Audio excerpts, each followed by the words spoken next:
የዚህ መንደር ነዋሪዎች እንዳለ ሊባል በሚችል መልኩ በሙሉ አይነ ብርሃን የሌላቸው ሲሆን ይህም ለዘመናት ሚስጥርና እንቆቅልሽ የሆነ ተፈጥሯዊ ሁነት ነው። አንዳንድ አፈ ታሪኮችም እንደሚሉት ከሆነ የዚህ መንደር ነዋሪዎች በጥንት ዘመን በፈጣሪያቸው ላይ በማመጻቸውና ባላቸው ከፍተኛ ትምክህት የተነሳም እስከ ልጅ ልጆቻቸው ድረስ የተረገሙና የተገለሉ እንዲሆኑ እንዲሁም ደግሞ አይናቸው እንዲጠፋና ዘመናቸውን በሙሉ በበረሃ በመንከራተት እንዲያሳልፉ እንደተፈረደባቸው የሚነገር አፈ ታሪክ እንዳለ ይነገርለታል። ጉዟችንን ወደ ሞሪታኒያ አድርገን በዚህ ዳሊኩምቤ በተባለች መንደር ውስጥ የሚገኙትን ለየት ያሉ ሰዎችን ላስተዋውቃችሁ።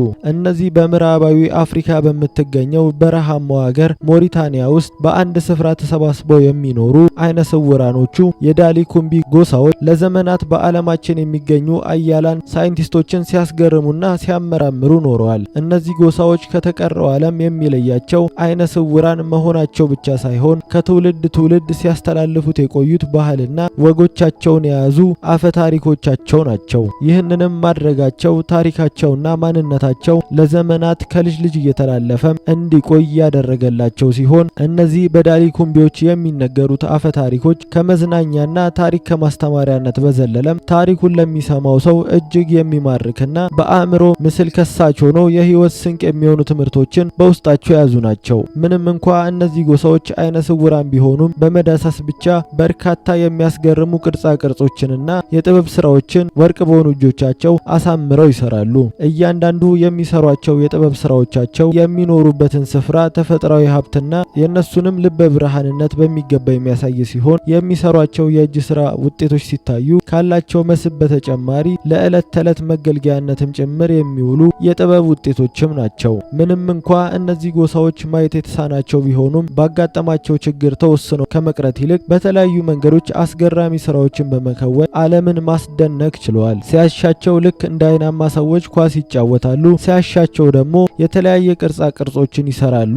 ሌላው ደግሞ በተለይ የሚታወቁባቸው የአፈ ታሪክ ልምዳቸው ሲሆን የሀገራቸውን ባህል፣ እምነትና ጥንታዊ ታሪክና ቅርጾቻቸውንም ሳይቀር ሳይጠፉና ሳይደመዝዙ ለዘመናት እንዲቆዩ የሚያደርጉበት ትልቅ ቦታ የሚሰጠው መንገድም ነው። ዳሊኩምቢዎች ለመጀመሪያ ጊዜ በዓለም ደረጃ እውቅናን ያገኙት በ20ኛው ክፍለ ዘመን መጀመሪያ አካባቢ ሲሆን የሳህራ በረሃን በማሰብ በነበሩ አውሮፓውያን ተመራማሪዎች አማካኝነት በድንገትም የተገኙ ናቸው። አውሮፓውያኑ ተመራማሪዎች እነዚህን በአንድ ስፍራ ተሰባስበው የሚኖሩ አይነ ስውራን አርብቶ አደሮችን ሲመለከቱ እስካሁን ካጋጠሟቸው ሰዎች የተለዩ ሆነው ነበር ያገኟቸው። ተመራማሪዎቹም እጅግ ያስገረማቸው ጉዳይ ግን የጎሳው አባላት አንድም ሳይቀር ሁሉም አይነ ስውራን መሆናቸውም ሲሆን ባሉበት እጅግ አስቸጋሪ በረሃማ ስፍራ ላይ ያለ አይናቸው እገዛ እንዴት በህይወት ሊቆዩ እንደቻሉም ለማወቅ ይበልጥ ጉጉትን አሳድሯል። ለአይነ ስውርነታቸው መንስኤ ይሆናል ያሉትን ከዘረመል ጋር የተያያዘ አሊያም ደግሞ ከሚኖሩበት አካባቢ ጋር የተያያዘ ጉዳይ ይኖር እንደሆነም ጥናቶችን የማካሄድ ከፍተኛ ፍላጎትም ያደረባቸው ሲሆን በሌላ በኩል ደግሞ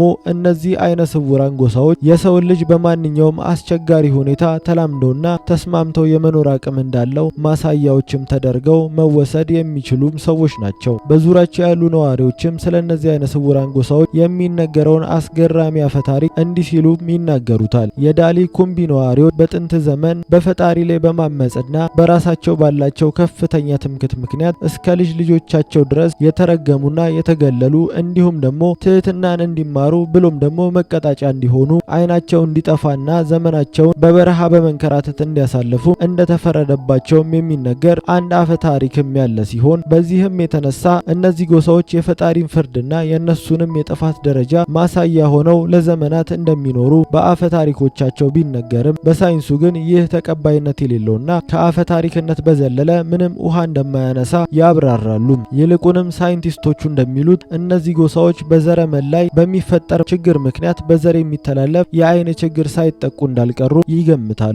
በሌላ በኩል ደግሞ የሚኖርበት ስፍራ እጅግ አስቸጋሪ በመሆኑ ምክንያት በእርግዝና ወቅት በሚደርስ ኢንፌክሽን እንዲሁም ደግሞ የኬሚካልና ጨረር ተጋላጭነት ምክንያት ለልጅ ልጆቻቸው የሚተላለፍና በጽንስ የአይን አፈጣጠር እክል የሚፈጠር ሁኔታ ገጥሟቸው እንደሆነም ያምናሉ። ምንም እንኳን የሚኖሩበት አስቸጋሪ በረሃ ከአይነ ስውርነታቸው ጋር ተዳምሮ ከፍተኛ እክል ቢፈጥርባቸውም በጊዜ ሂደት ግን የሰው ልጅ ማንኛውንም ሁኔታ እንደሚላመድ ማሳያም ናቸው። ውሃ ያለበትን ስፍራ ለማወቅም ሆነ ከአካባቢያቸው ጋር ላላቸው መስተጋብር የሚጠቀሙት ሌሎች የስሜት ህዋሶቻቸውን ሲሆን በድምጽና በመዳሰስ እንዲሁም ደግሞ እርስ በርሳቸው በፈጠሯቸው የመግባቢያ መንገዶች በቀላሉ አካባቢያቸውን መረዳትና የሚፈልጉትን ነገር ማግኘት አስችሏቸዋል። ነገር ግን እነዚህ ጎሳዎች ከራሳቸው ውጪ ካለው ዓለም ጋር ምንም አይነት ግንኙነት የላቸውም። ራሳቸውን አግልለው መኖራቸውም ይበልጥ ሚስጥራዊነታቸውን ከመጨመሩን ባሻገር ስለ ባህሎቻቸውም ስለ ማንነታቸውም ቀርቦ ለማጥናት ሁኔታዎቹን አስቸጋሪ ያደርጋቸዋል። ከቅርብ ጊዜ ወዲህም በመላው ዓለም እየተከሰተ ባለው ዘመናዊነትና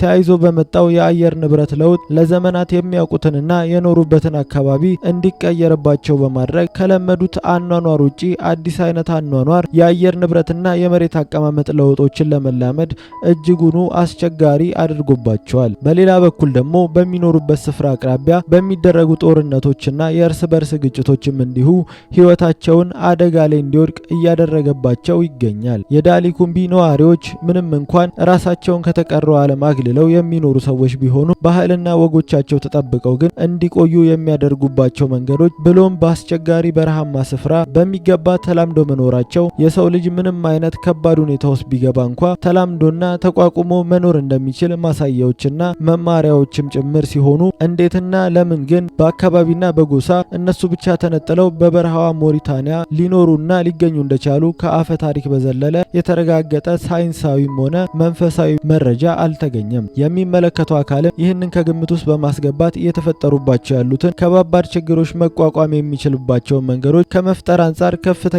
ርብርብ እያደረጉ ሲሆን ለዘመናትም አቆይተውት የመጡትን ታሪኮቻቸውና ቅርሶቻቸውን በማይጠፋ መልኩ ለማስቀመጥና ለትውልድ ትውልድ ለማስተላለፍም ከፍተኛ ጥረት እየተደረገም ይገኛል። ከዚህም በተጨማሪ በዓለም አቀፍ ደረጃ አሳሳቢ የሆነውን የአየር ንብረት ለውጥ ለመቀልበስና እነዚህንም ጎሳዎች የሚኖሩበትን ሁኔታ ምቹ ለማድረግ እንቅስቃሴዎችን ማድረግ ተጀምሯል። ለዛሬው ወደ በረሃማ ስፍራ ሄጄ ያዘጋጀውላችሁ ፕሮግራም ይህን ይመስል ነበር። ይህን ቻናል ሰብስክራይብ፣ ይህን ቪዲዮ ደግሞ ላይክ ማድረግ እንዳረሱ። መልካም ጊዜ